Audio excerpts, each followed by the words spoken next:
Så kom vi til Langenstein, et ufatteligt smukt område, der på en og samme gang er et sted, hvor de mest uhyrlige ting er foregået. Jeg er rigtig glad for, at du er med i dag igen. Kurt, min nye ven. Jeg mødte dig for 12 år siden, hvor du tog dig lidt af mig, da jeg blev helt ny lærer i folkeskolen. Så hjalp du mig som sådan erfaren lærer, og nu er du bare med i Hartsen, og sådan er det jo. Nu har vi i hvert fald været sammen et døgn, og har lært den anden bedre at kende. Men jeg vil gerne holde dig lidt i hånden nemlig i dag, på den måde. Og du har det sådan, du har set nogle af de rigtig store, Auschwitz og Dachau, de der KZ-lejre. Og jeg har det sådan med det, at fuha. Men vi kommer i dag til at se ting, der egentlig i min optik burde være brændt eller fjernet. Men netop fordi vi kan se dem, kan man mindes dem, det gik ud over.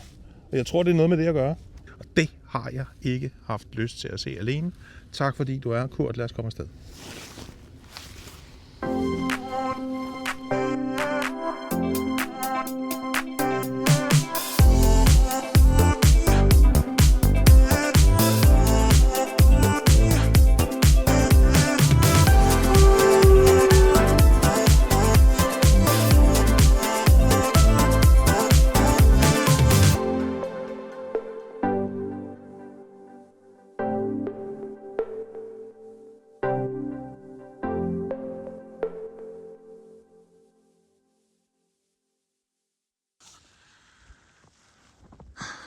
Todeskiefer Einzelgrab. Der skal vi over den der Todeskiefer. Det er den, jeg ikke har turde se.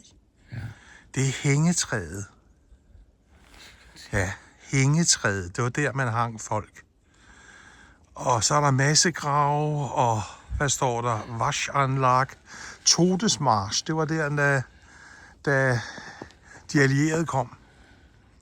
Så sagde man til folk, gå. Og så gik de bare til de døde. Og dem, der ikke gik, de blev skudt. Gedenkstale og meget. Det er sådan et lille kunstværk, der er der. Altså, den virkede jo ikke engang et år, den her koncentrationslejr. Det var en underafdeling af Buchenwald. Og hvorfor? Jo, fordi i de bjerge, vi kan se her bag os, inde i dem skulle man have lavet huler og gruber, således at Junkers kunne få produceret deres motorer til flyene. Fordi på det tidspunkt der i 44, der havde de allierede luftherredømmet. Og det vil sige, at de bombede konstant. Så alle af tyskernes fabrikker, de blev bombet. Så der gravede man simpelthen huler ind i bjergene. Og de huler, de er over i Tenkenberg, som vi ser bag os her. Og dem, der gjorde det er jo så dem, der ligger i massegraven i dag. Så man arbejdede simpelthen folk ihjel her. Og der det hele startede, der kommer vi også forbi, fordi det er der, hvor SS lavede forsyningstropperne og ingeniørtropperne lavede et start for at finde ud af, hvordan skulle vi gøre det her. Og det er over i et landhaus, hedder det, som vi skal se, når vi har været igennem disse uhyrligheder.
Jeg troede sandt at sige ikke, at jeg nogensinde skulle se det her, fordi det hører til de steder, hvor jeg...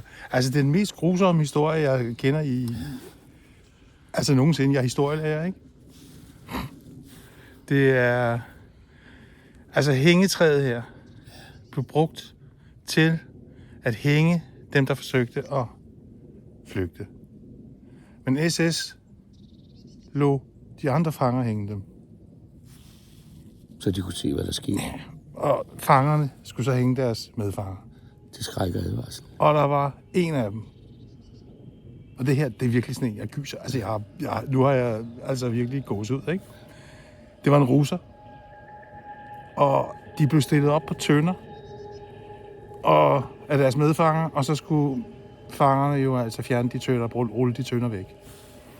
Og russeren, han siger så, I kan gøre jeres forbudede besvinske arbejde selv. Så de hang ham. Men kun til han ikke var død. Og så begravede de ham levende.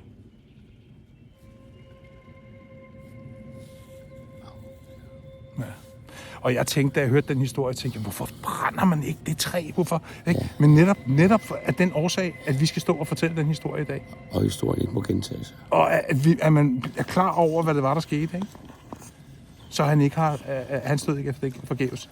Præcis. Ja. Ja. Det kyser altså. Ja, det er det. Ja,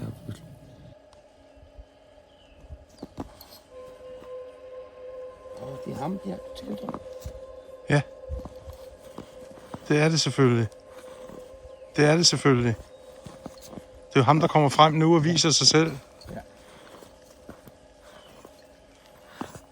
Jeg blev begravet her. Hier leben begraben.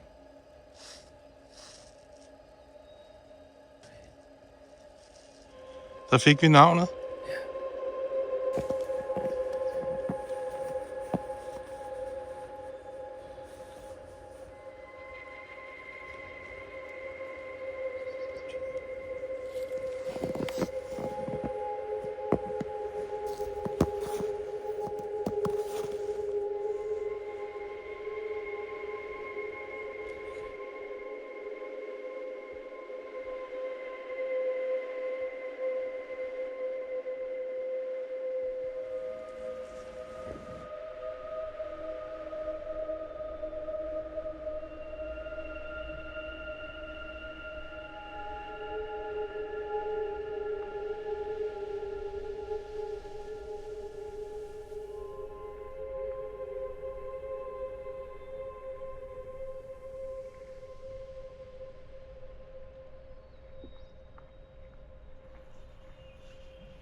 Ej, det kunne den mand se taget.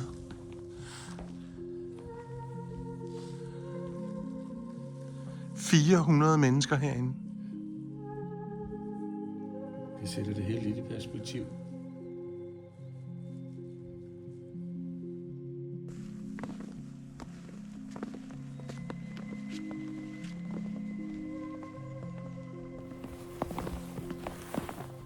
Kurt. Jeg synes sgu, den var hård. Ja, det var den. Jeg synes sgu, den var hård. Ja, det man bliver lidt tænksom, ikke? Jo. Eftertænksom, ja. Det var godt at have med. Ja, det var tak. Selv tak. Fra KZ-lejren, Langstein Tviberge til der, hvor det hele startede og begyndte i april 44. Nemlig der, hvor ingeniørtropperne kommer til det lille traktørsted Landhaus og snupper det og starter koncentrationslejren op derfra. Det er der, vi skal over og fumle rundt nu. Er her ikke smukt?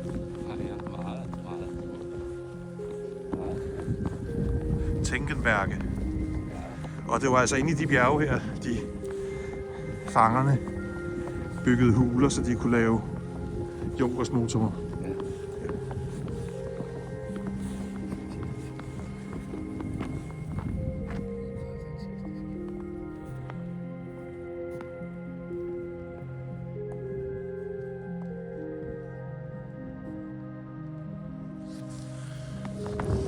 Der kan du rigtig se et kurs på, hvis du kigger ind der, lige præcis.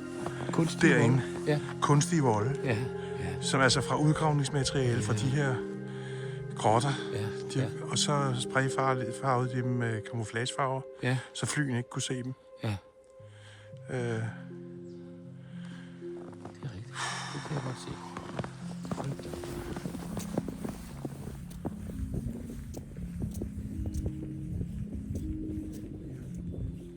Landhaus.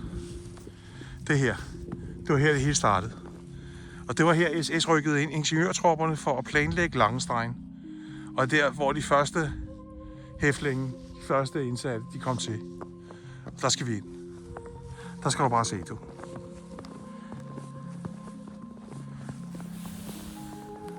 Man tror ikke sine egne øjne. Nej. Hvorfor de ikke har revet den ned? Jeg tænker, det er sådan noget med, fordi det er østtysk eller et eller andet, ikke? Ja. Altså, at man ikke har haft ressourcer til det, ikke? Men det er SS Ja. ruin.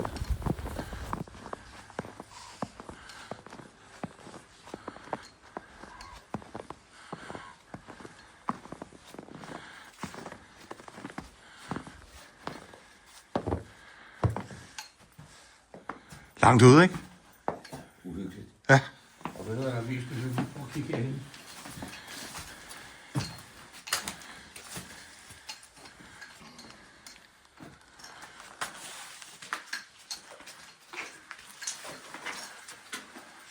Der er nogen, der ikke har lært noget.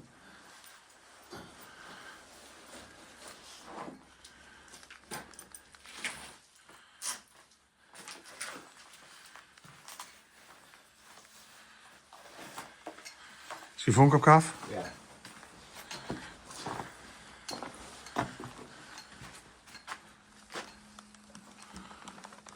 Se loftet, du. Ja. Sig hej, står der der. Prøv at se der. Det er uhyggeligt.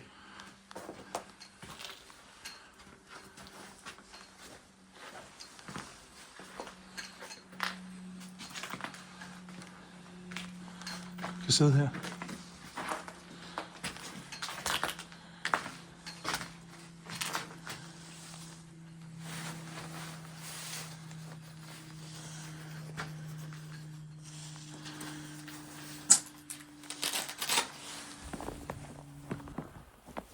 Nå, hvordan var det så, synes du? Det var lidt uhyggeligt. Og også lidt vemodigt. Sådan en gæstgiveri her, ikke? Som er blevet brugt til en masse glade oplevelser, og så For nogen. bliver forvandlet til... Et helvede på jorden. Ja. Mærkeligt, det stadig står, ikke? Jo, meget mærkeligt. Ja. Meget.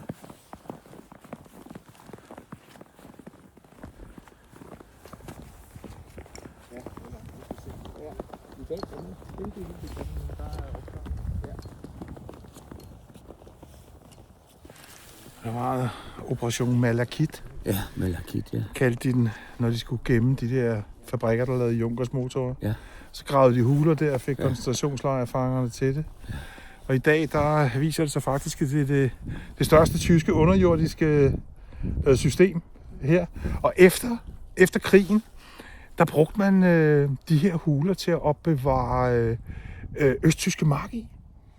Så man har simpelthen, ligesom Nationalbanken, haft pengene der. Ja. Og i 95, i 89, der ryger muren jo, og i 95, der brænder man alle de der penge, for nu er der ikke noget, der hedder Østtyskland mere. Og det seneste skud på stammen, det er, at her i Sidste august, der kunne man læse hernede i de tyske lokale aviser, at der var en milliardær, der har købt grottesystemet.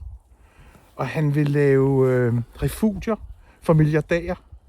Altså luksuslejligheder og swimmingpool og alt muligt, hvor man kan gemme sit guld i krisetider. Og det er en plan. Han har ikke fået lov til det endnu, men det er hans idé.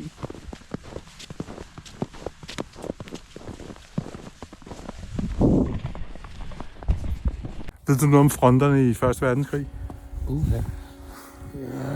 Har der været krig her, hvor den her skyttegrav Meetingschanze ligger? Ja, det tror jeg. Nej, det har jeg ikke. Det var simpelthen en demonstrationsmodel. Nå. I 1916, altså 2 år efter krigen går i gang, så må man simpelthen fortælle den tyske befolkning, hvor god krig man fører. Og vi ved jo alle sammen, at skyttegravskrigen, det var et stort blodbad, ikke? Men så lavede man propaganda. Så lavede man sådan et sted, hvor man kunne tage ud søndag morgen og søndag eftermiddag og mod betaling af indgang.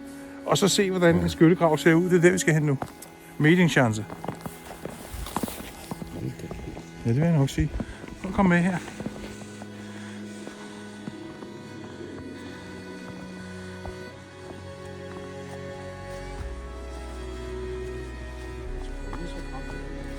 Nej, det har man simpelthen bare bygget op, det her. Og der er sådan noget camouflagenet fra 100 år tilbage, altså. Ja, mere end 100, ikke? Hvis den blev bygget i 16, ikke? I 1916. Se nu her. Og der er sådan en god effekt i, at der er sne lige nu, ikke? Se nu her, mand. Hvad? Altså, jeg blev bare vildt imponeret, da jeg så det her første gang. Og jeg tænkte, det er da løgn. Hvorfor har de da lagt en her? Det var simpelthen for at vise folk, hvor dygtige de var til at føre krig.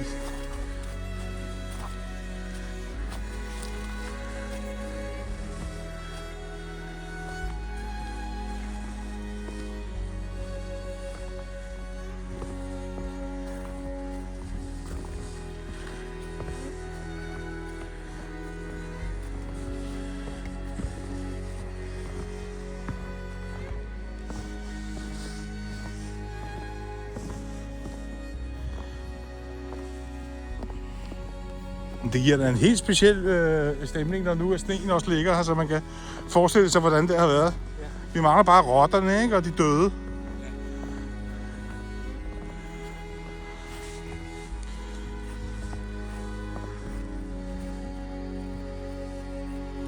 Ej, se nu her. Så er der kaffe, Kurt. Så er der sgu kaffe. Her sidder vi. Fandme. Det er godt nok en speciel oplevelse. Ja. Det er jo galt, mand. Første verdenskrig. Ja. Det har været meget en dag præget af meget krig, ikke? Jo. Og fornedrelse og lemlæstelse og vold og hvad der hører. Jeg kender dig jo ikke, fordi vi har jo kun været med sammen på den her tur, og så lige mødtes 1,5 time før. Men du var sådan, synes jeg, var sådan en rar kollega, dengang jeg blev ansat der i første gang. Men du var en virkelig god kollega. God kollega. Så finder jeg ud af, at du har været hardcore alkoholiker. Ja. Du siger, hvor mange genstande om dagen? Jamen, altså, da det var værst, han har sagt, der var det jo 60-70 genstande. Og du var ved at dø af det? Ja, jeg fik noget bughindebetændelse, så jeg blev indlagt på hospitalet. Men det var fordi, jeg drak jo stærk spiritus, ikke? Og du flygtede, har du sagt til mig? Ja, det var en flugt. Alkohol var en flugt. Ja. Altså, det er jo, jeg kalder det også nogle gange kongealkohol, fordi den kan styre alt og opløse alt. Ja. Men, og det jeg er ked af i dag, det er jo selvfølgelig dem, man har svigtet, og dem, man har ikke har taget sig af, og fordi at alkoholen, den styrede det hele. Du sidder her, du går ture, du går foran, når vi går, du går op og tager chancer meget mere, end jeg gør, når jeg går i bjerge. Yeah. Nå jo, og du gik en mestertur i sne, og har gået den tidligere. Og, altså, jeg synes, det var helt... Hvordan kom du så videre, altså fra det her helvede? Altså, jeg blev jo tilbudt meget behandling, og jeg har været i mange forskellige AA, Blå Kors, Minnesota, Nova Vi. lænken, altså. Og du fortæller jo også om det til andre i dag. Ja, i dag jeg har været meget ude. Lige da jeg kom ud fra Blå Kors der var jeg totalt clean i 8 år. Og der var jeg ude og holde meget foredrag på skoler og til forældremøder og sådan nogle ting. Så, Du har været lærer hele vejen igennem? ja, jeg har dog blevet fyret 1 gang på grund af alkohol. Og så, Okay. det var da jeg var i Roskilde, og så kom jeg så til Amager igen. Og der var jeg sådan nogenlunde op og stå igen, men... Og så med den gamle lærer på min gamle skole, de sagde, jamen her kan du godt komme igen, Kurt. De var ikke klar over, hvor slemt jeg havde haft det, og hvor slemt det havde været. Hvad kong alkohol havde taget fat i mig, men det havde den. Hvad var så vendepunktet? Hvad var Jamen, det, det der var, skete? jeg fik en god skoleleder der, en der hed Charlotte Groftved, som sagde til mig, Kurt, ved du hvad, du kan nogle ting med børnene, og vi vil gerne beholde dig, men du skal gøre noget ved dit alkoholmisbrug, for ellers så kan du ikke være her. Så nu skal du på Blå Kors, og der var jeg indlagt i 3 måneder. Og der fik jeg en masse redskaber og gode terapeuter, som jeg stadigvæk har kontakt med den dag i dag. Og du er en meget populær dreng, det er du altså. Ja, men jeg ved det ikke. Altså, jeg håber, jeg kan give lidt igen jo i hvert fald, ikke? Altså, så har jeg bare, altså, også været heldig, ikke? Altså, at man ikke har stillet træskoene, fordi jeg har et par fætre, der ikke var så heldige som mig, som jeg har sagt farvel til, ikke? Fordi jeg kommer ud af en familie, hvor vi har lidt hang til alkohol, og har lidt svært ved at styre det, så det har været vores dæmon, og det har været vores kamp i vores skyttegrav. Så nu sidder jeg igen i skyttegrav, men behøver ikke at kæmpe så meget. Nu kan jeg mere flyde med, og gå med, og hygge mig med dig, og med mine venner, som glæder sig til at komme hjem, og kan se alle billederne hernede fra. Og Tak for historien, mand. Ja, tak. Tak fordi du tog mig med. Selvfølgelig. Ja, det var dejligt. Det var en fantastisk oplevelse. Og korsetlejr, det var SS hovedkvarter, og det var skyttegrav. Tjek. Ja, bum. Nu skal vi have noget natur. Yes.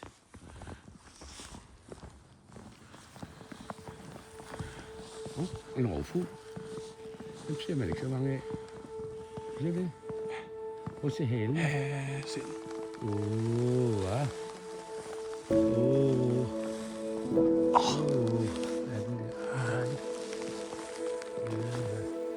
Så er vi tilbage til Landhaus, og så nu er det den berømte trappe op til Gläserner Mönch, glasmunken, klippen Glasmunken. Det var noget med en munk, der røg i med en nonne. Nå. Og så blev han jo forvandlet til en glasmunk, så han står deroppe, ja. Yes. Ja, en bandit, ja.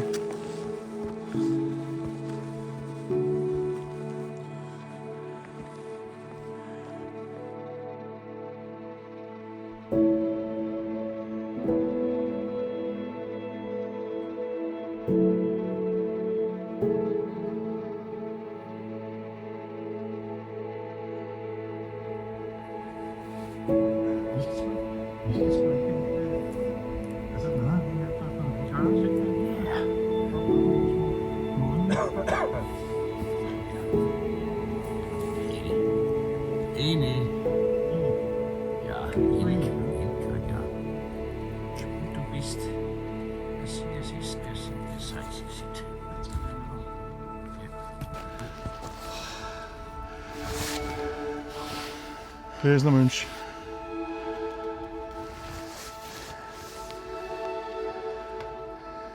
Hej, Halberstadt. Ja.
kan man i gamle dage, der gik man derud på og bryggede sin heksebryg herude, ikke?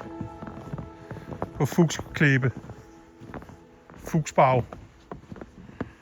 Ja. Så kan du bare se. Det er her, hun lander. Ja, ja. Det er simpelthen... Det var her i gamle dage, at det hele skete. Det er simpelthen heksenes landingsplads. Ej, hvor sjovt. Hvor sjovt. Og der holder vores bil nede jo. Gør den da også. Nej, Jo, den gør. så er vi sgu da ikke langt herfra. Nej. Nej.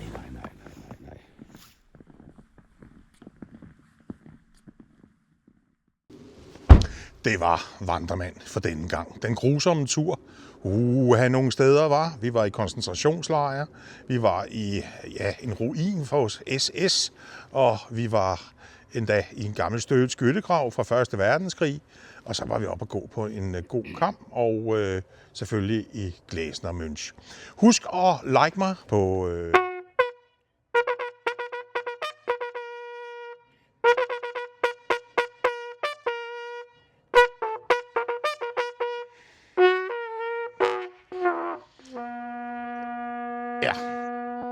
Husk at like mig på YouTube, og gerne følge mig. Jeg er vildt glad for det.